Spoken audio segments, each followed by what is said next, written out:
there, folks. I'm about to change my timing belt on my truck, 2006 Tundra. It's the truck I use for my boat, where I take it to locations to fish. I got about 100,000 miles. Hopefully the information that I will put on the video will help anyone out there who's trying to do the same. Stay tuned. Alright, I'm about to continue here and changing a timing belt on a Toyota Tundra, and as you can see, I have already removed the radiator. The first thing you need to do is remove the skid plate, which is on the floor over there. And once you've done that, on the right hand corner of the radiator is a little butterfly which you release to let the antifreeze pour out. And while that's all happening, you will come back up here and start working on taking the air induction pieces and everything off, your upper hoses, your vacuum lines. And once you've accomplished that, then you got to go back down again.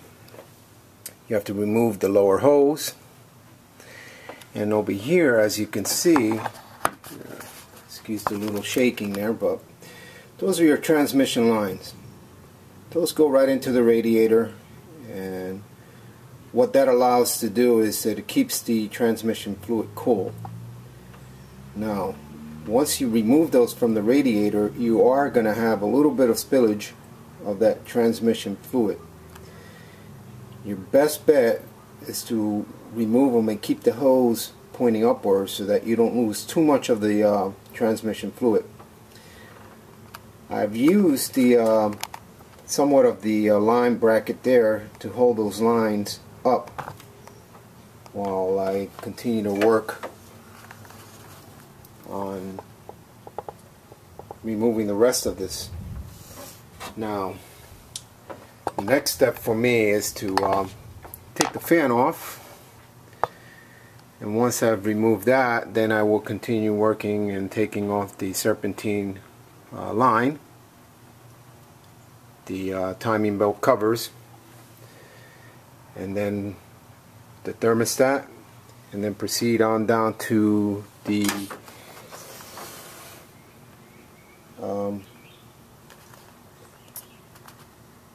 dampener, and that's going to require a torque wrench or impact wrench to remove, and then an extractor.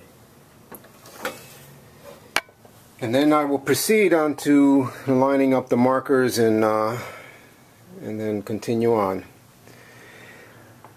Definitely not a job for the weak-hearted. It does require quite a bit of dismantling of the front of the engine here. What I've learned is that if you're gonna take any of the parts, it's best to keep them all in Ziploc bags and label them as you remove them.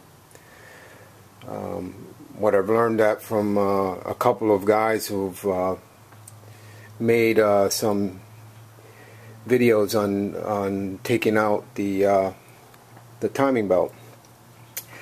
Also, while I was sitting here looking over the stuff on how I'm going to approach this, I noticed that the serpentine belt, let's see if I can get you to see that, it's got a little bit of wear and tear. There's actually cracks in it, which means that it's always best to take that belt and replace it with a new one while you're at it.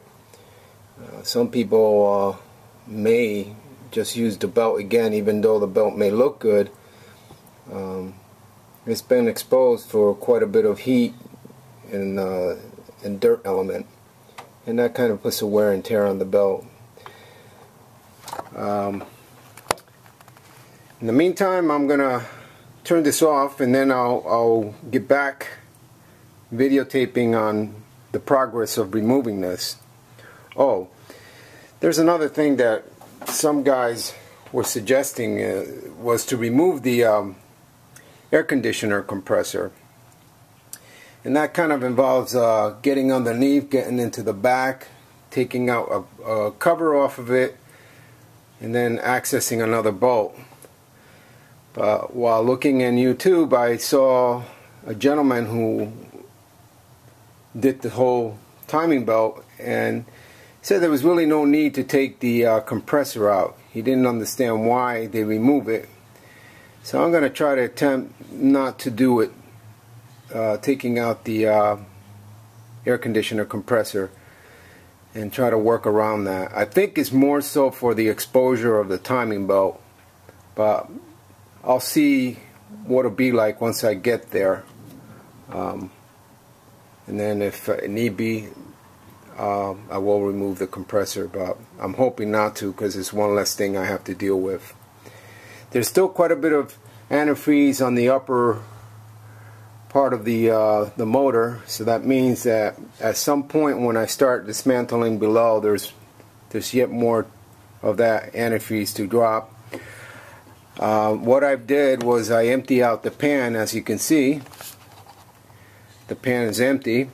Over 5 gallons of antifreeze was poured out the first shot around, and I'm sure there's a lot more in there.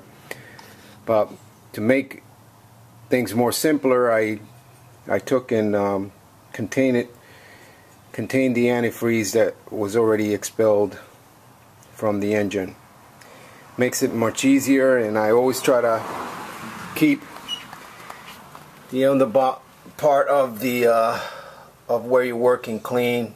When I first dropped all that fluid out, it became kind of messy. So once you've gotten a lot of the stuff out, then you can get into cleaning your work area.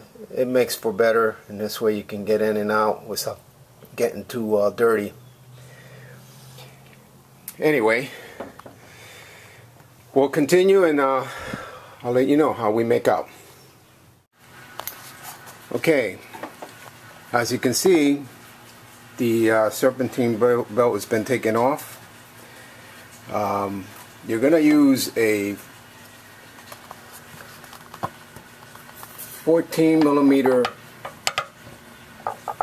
socket here, and you're going to torque, and this is going to allow you to loosen up the belt, and you'll be able to pull it out. There's actually a hub here that sits behind the fan, and that will also come out. And all that you just take off and put off to the side. And now we're gonna continue on and taking the rest of the stuff on the motor. Okay, as you can see, I got more antifreeze. I covered that sensor down there only because that antifreeze comes out quite a bit, and I didn't want that wire to get wet with antifreeze, so I put a little plastic over it. The hardest part was trying to get this little rubber hose that connects to a little copper or aluminum pipe that goes back here, you can see, to that. It's actually cools the oil of the motor. You have to kind of finesse it and work with it. Not an easy thing to do. I took the tension pulley out. I disconnected this electrical wire here, and now I'm just going to clean up a little bit so I can get on to the next part of this phase. But so far so good in taking everything apart. There have been some little challenges here and there, but overall it's kind of a process, you know, real pain in the butt. Well, anyway, we will get back on the continuation of this project.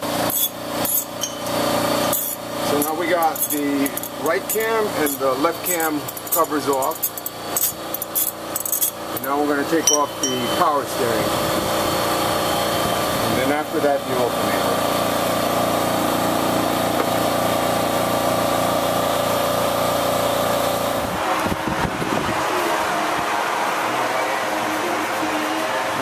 We got timing belt off, water pump off. Basically now we're just getting it ready to put another pump in.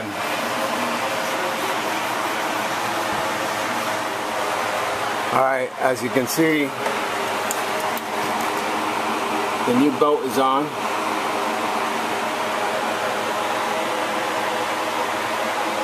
And the crank cam matches there. Matches there. And also matches down below. Look here. I can do this. You see that it matches down below there. Anyway, I'm gonna stop for now because I got yet to do a little bit of cleaning and stuff like that, and I'll continue to finish this tomorrow. I got the thermostat housing put in and a couple of the covers, and we should be pretty much set to go. Add the antifreeze after the radiator and everything else is put together, and crank it over. You know, and actually the belt wasn't too much of a bad shape. I probably could have gone much further on it. But the thing is, you know, we are traveling with this vehicle some distance. The wife is traveling some distance with it, and peace of mind, it's best just to change it out. So anyway. Okay. So far, what we've done here is we got the chain, I mean the belt on. We're about to finish covering the dampener, and then we're going to give it a crank just to make sure that everything's pretty much set, and then we'll proceed putting the rest of the covers, and then from there on we'll attach all the radiator hose, the radiator, and so on. Okay, so we got the cover, got the dampener on, and I just did a test to make sure that the belts is on timing. So I have a marker here on the left cam, marker there on the right cam, and the dampener. So it all seems to all check. Looks pretty good. Now I'm just going to continue putting in the thermostat, rest of the cover, serpentine belt, and we should be good to go.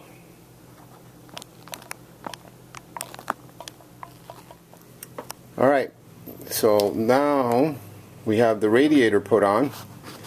I found that the fan shroud, you have to put that on first before you could put the radiator on. And the radiator has a clip there and a bolt right up there and another bolt on the bottom. Same thing on the opposite side. I'm pretty much done as far as putting the covers and everything else on it. I just have a couple of knickknacks to do. And then coming over to the workbench here, this is the bottom part of the fan shroud. What I did was I unclipped it, and actually I think it was designed that way so that you're able to take the radiator out, because what happens is that the radiator intake on the bottom hits when you try to put it in. So you take this off, and then here are the parts that were changed. Very important to do the stuff in Ziploc bags. As you notice, it was all labeled. It makes for easy, man, I tell you, because if you don't do it, you're going to end up having 1,000 screws, and you're going to end up having serious problems trying to put everything back together. Here's my hoses. I still got a few of those to work on, and the skid plate on the bottom. And that's basically the whole thing. So hopefully within a few minutes or so I'll have this truck running.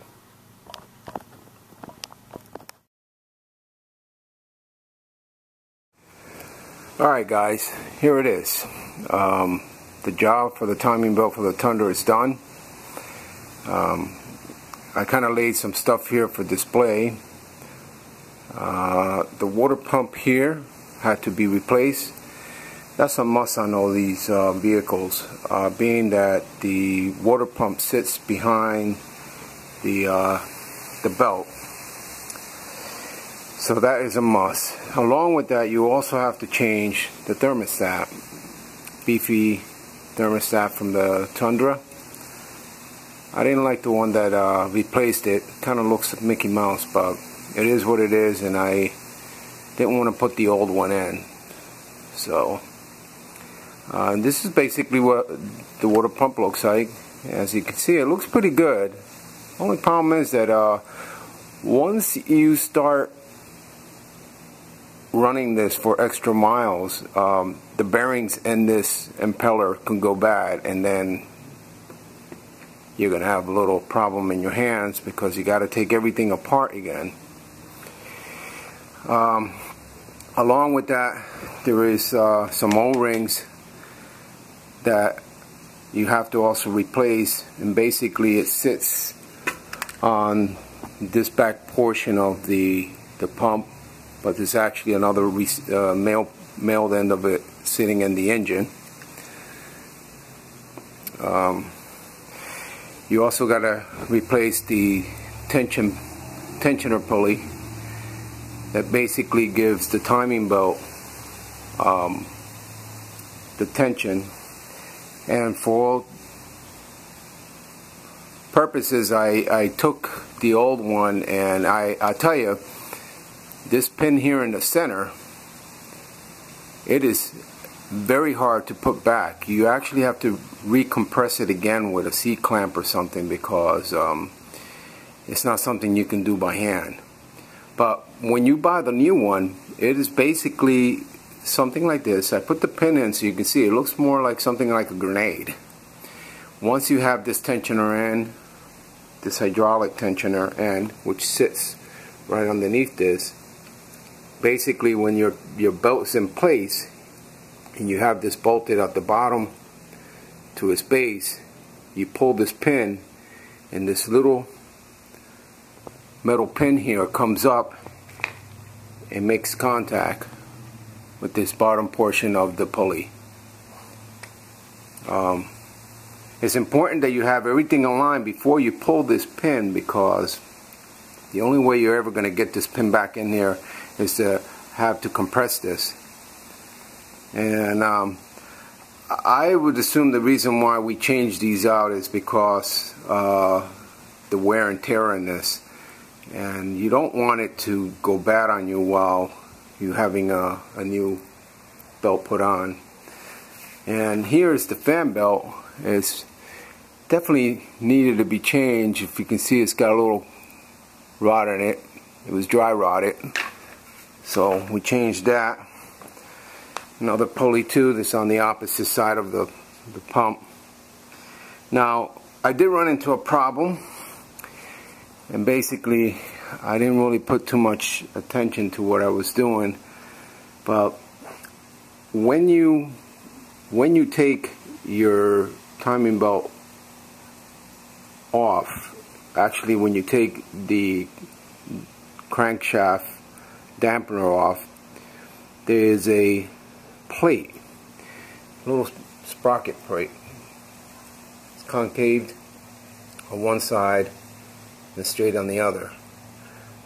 You have to make sure that when you replace that back, that the concave part of it faces out. If you don't do that, you are going to run into some problems when you go to start it, because basically what this does, it distributes the sequence of the fuels to the cylinder basically on time. You don't have it right, your vehicle is not going to turn on. So you gotta make sure that you put that plate according to the way you take it off. It's very important. The other thing too is when you're putting the belt on, you're always going to start on the right side of the cam, or other words, left side of the cam if you're sitting on the driver's side. And basically you're going to go around, over, and then to your left side. You have a little bit of leeway to play with this, because basically when you're getting that belt on, it's kind of tight. It's not something that you're going to slide real easy to it, but you are able to do it.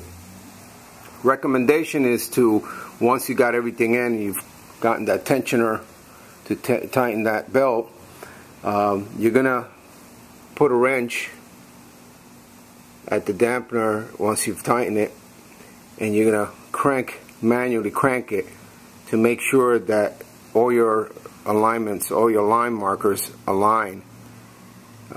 Suggestion is to take a spark plug off to make it easier, because the compression is great on the engine, so, and it's not easy to turn.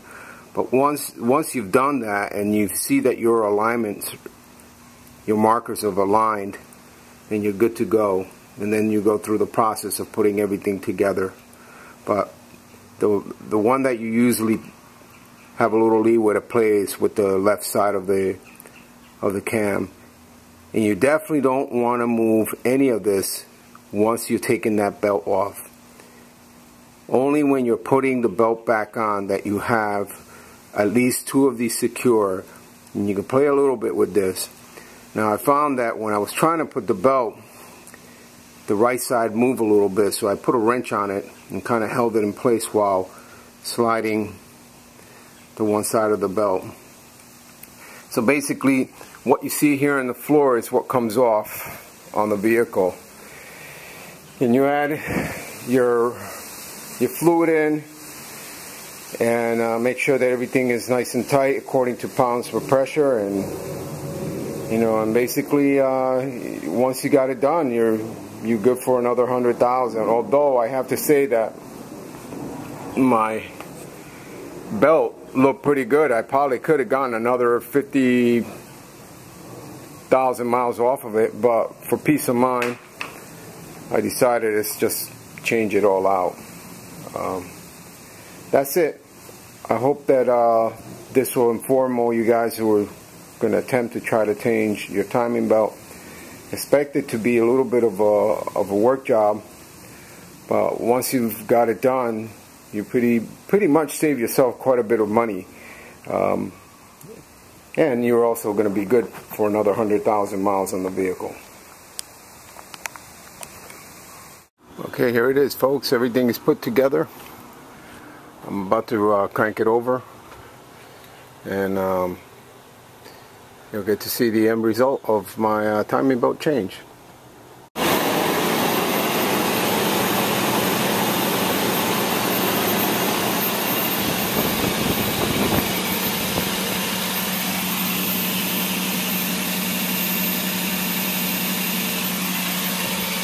That's it, folks.